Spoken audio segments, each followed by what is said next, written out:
Welcome back to Gero Dynamics. Okay, this video is a little different than I normally do for my Magic the Gathering videos, but there will be card spoilers discussed in this.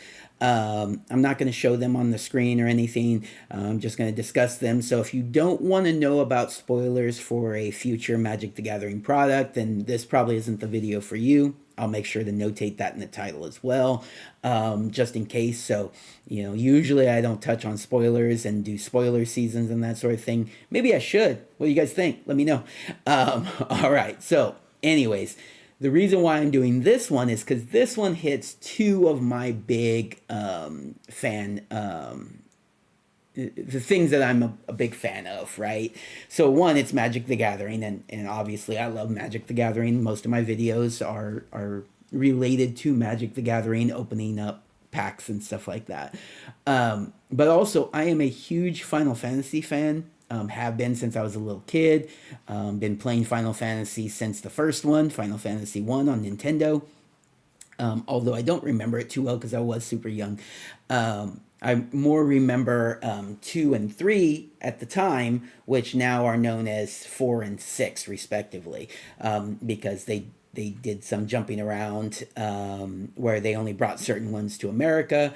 Some of them were on like Game Boy, so I remember playing some Final Fantasy games on the Game Boy as well. The numbering is a little wonky, but now the official numbering of them is Final Fantasy 4 and 6. Those are my two favorite ones, actually. I like 6 more than 4, but 4 is great. My brother likes 4 more than 6, but he also thinks 6 is great. And it's just a fun conversation that we have from time to time about which is better, right? So he likes 4 better, I like 6 better. And it's interesting because he's my younger brother. So, he was actually younger when he was playing these games than I was. Jumping from Final Fantasy VI, I actually didn't play Final Fantasy 7 or 8. Why? At the time, well, one, I mean, I was in college. It came out around the time when I started college. I was, a teenager, older teenager, early 20s. And then two, because it was more like a different style of game as far as I was concerned. I was more interested in the wizards and, from the original type of ones. But Final Fantasy has always kind of had that steampunk-esque vibe to it. So I was probably just kind of more in the wrong. I'm finally playing Final Fantasy VII today, right now, actually, on my Switch. So I'm going to be playing through that. It'll take me forever because I don't have a lot of time to play, games on Switch. But that's what I'm playing right now. Anyways, so I've still never played 8. 9 I played. I remember playing that quite a bit because it kind of went back to the original style a little bit. I remember playing a ton of Final Fantasy X, which was even more, futuristic. So I kind of got over that whole aspect of it and really enjoyed Final Fantasy X. Final Fantasy X 2, I didn't really play. Most people didn't. 11 was their first MMO, and I didn't play that. I didn't play 12 or 13 really. 14 was their second MMO, which I did play quite a bit of. And then moving on from there with the Final Fantasy 15 and moving forward. It may have been 13 also, I can't remember. But I think it started with 15. Other than the MMO style of combat, they started doing action RPG. And I'm not a fan of action RPGs. I like turn based. So, with like 15 and 16, I'm not going to be playing those really. When they remade Final Fantasy VII, I wasn't interested because they did it more of like an action combat instead of the original turn based. So when I'm playing it on Switch, I'm playing the turn based. This video is kind of turning into a Final Fantasy video. You'll know why here in a minute, but I'll put that in the title as well. And then it sounds like they may be going back to a turn-based Final Fantasy here shortly with 17. Maybe. We'll see. We'll see how that plays out. They had a Final Fantasy that was a turn-based that was called World of Final Fantasy. It was more kind of like childlike, but I enjoyed it because I'm kind of childlike in a lot of ways. Um, and it was turn based, but it was silly. It was more silly but nostalgic because it had a lot of the characters from the older Final Fantasy games. Anyways, moving on. The reason why I'm doing this video is they have spoiled some of the Final Fantasy cards for Magic the Gathering's Final Fantasy set. This is the Final Fantasy Commander cards.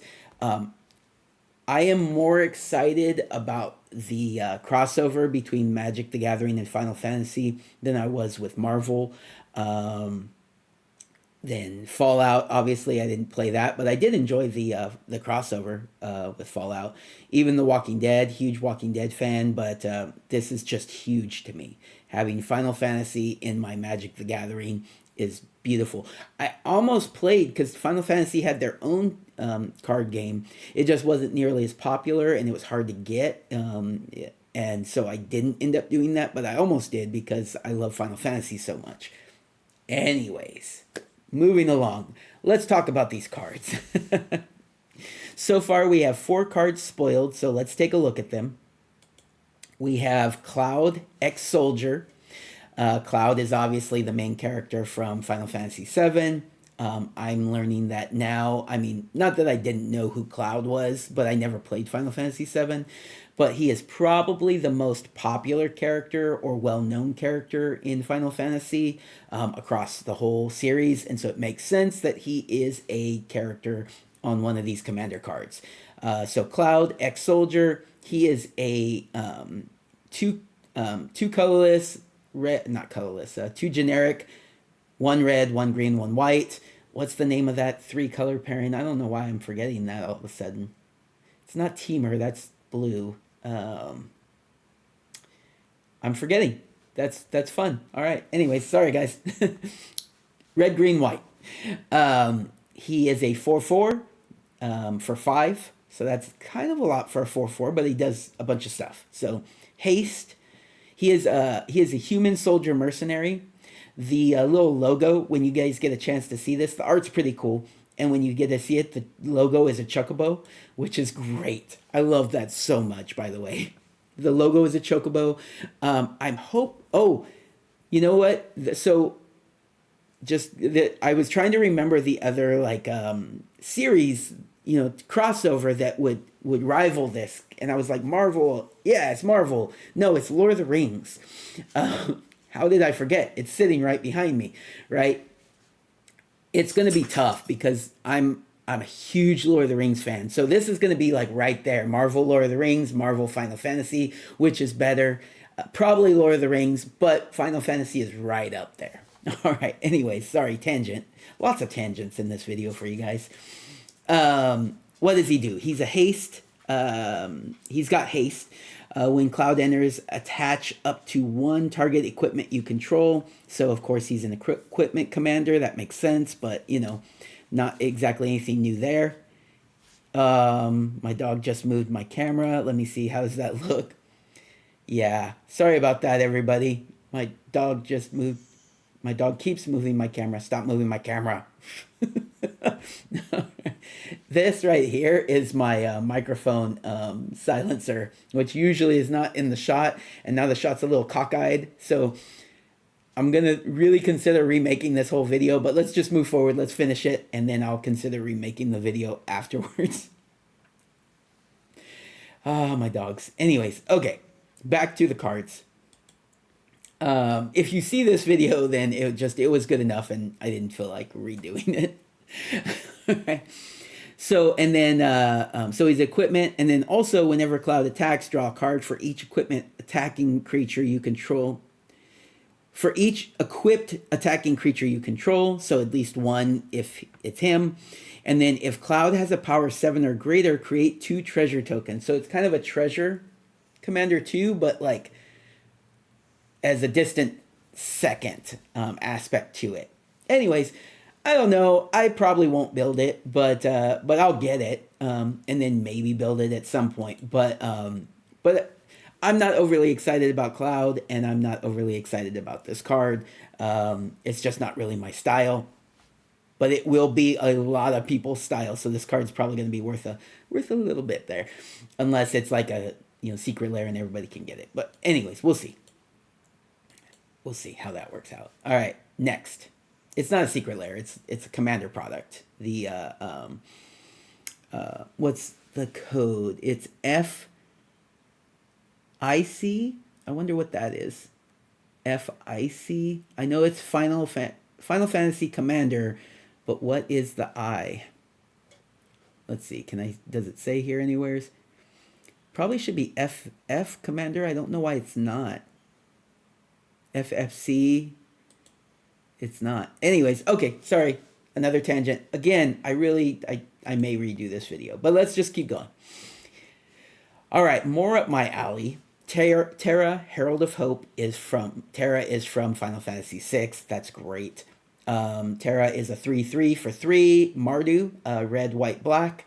Legendary creature, human, wizard, warrior.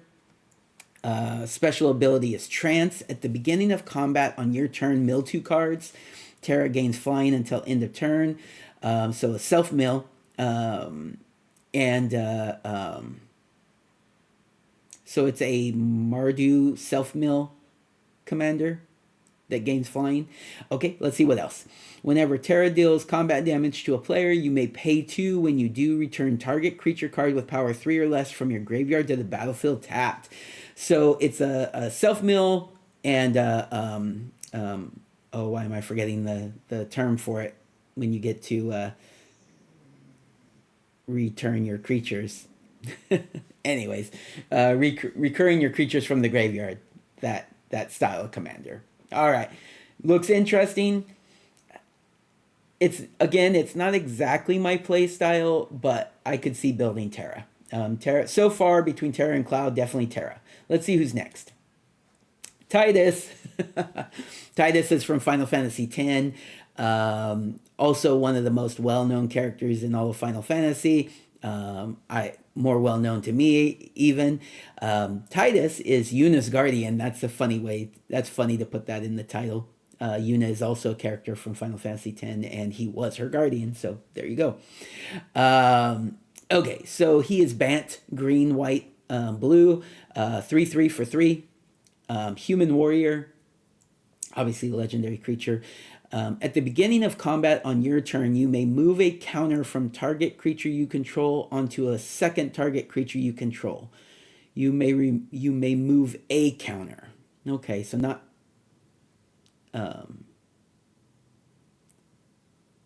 So you can do it once, I think. Yeah. All right. Cheer is the and that's kind of funny because there's.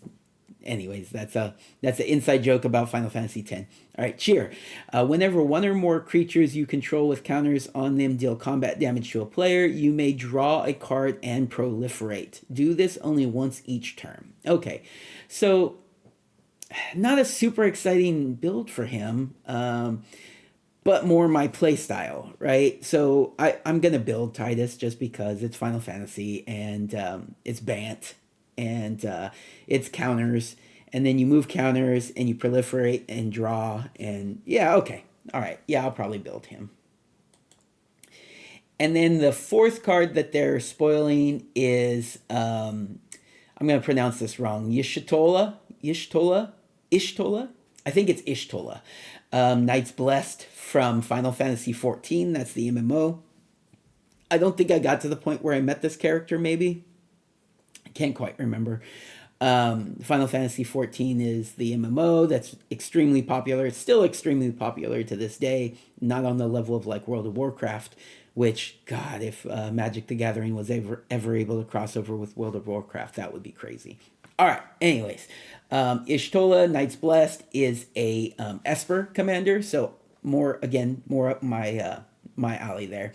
So one generic, one white, one blue, one black, so 4 mana for a 2/4 with Vigilance. At the beginning of each instep, if a player lost 4 or more life this turn, you draw a card. Okay. Whenever you cast a non-creature spell with mana value 3 or greater, Y'shtola deals 2 damage to each opponent and you gain 2 life. Okay. So right off the bat, you're playing in a 4-person pod. You play a creature with mana value 3 or greater. It deals 2 damage to each opponent, and you gain 2 life. Well, that's more than 4 life, so you also get to draw a card. All right. value, lots of value for playing bigger creatures in Esper, which is not easy because Esper's hard, like a hard. It's hard to ramp, kind of. It is and it isn't. You're going to use a lot more mana rocks, right? There you go. This is fun. I think I'll build it. Maybe check it out, see how I like it. All right. So of the four, though, probably Titus is the first one I would build, just because it's more my play style, and I do really really like Titus. I wish Terra was more my play style, but it seems like a pretty strong commander. We'll see. I'll have to give it a try. You do have to pay two to bring the creatures back, but anyways, we'll see. I'll take a look at it. And then my playstyle in Esper, that works great with Y'shtola, but I'm just not familiar with her as a character. And then Cloud, it probably goes in that order for me. But we'll see. We'll see how it goes. All right, everybody. Let me know what you guys think about. Let's see. Did someone else talk about it? Yes, they did. They sure did. I don't think there's. While I'm here, I'll go ahead and visit this other site, see if they have any other cards. I'm assuming those are the only cards they spoiled. Wait a minute. It says 13 images, so let's see here. Oh, it's just showing like the box, the commander decks.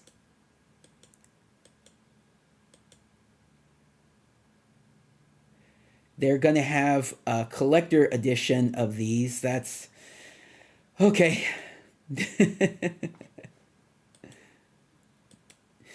So the names of the decks are, let me get back to that for you guys. We have Revival Trance, which is Terra's deck. We have Limit Break, which makes sense with Cloud's deck. We have Counter Blitz, which makes sense for Titus's deck. Blitzball was a game in Final Fantasy X. And then Scions and Spellcraft is the name of the Ish, whatever her name is. What's her name? Y'shtola. There you go. And yes, so there will be collector's editions of each of these decks.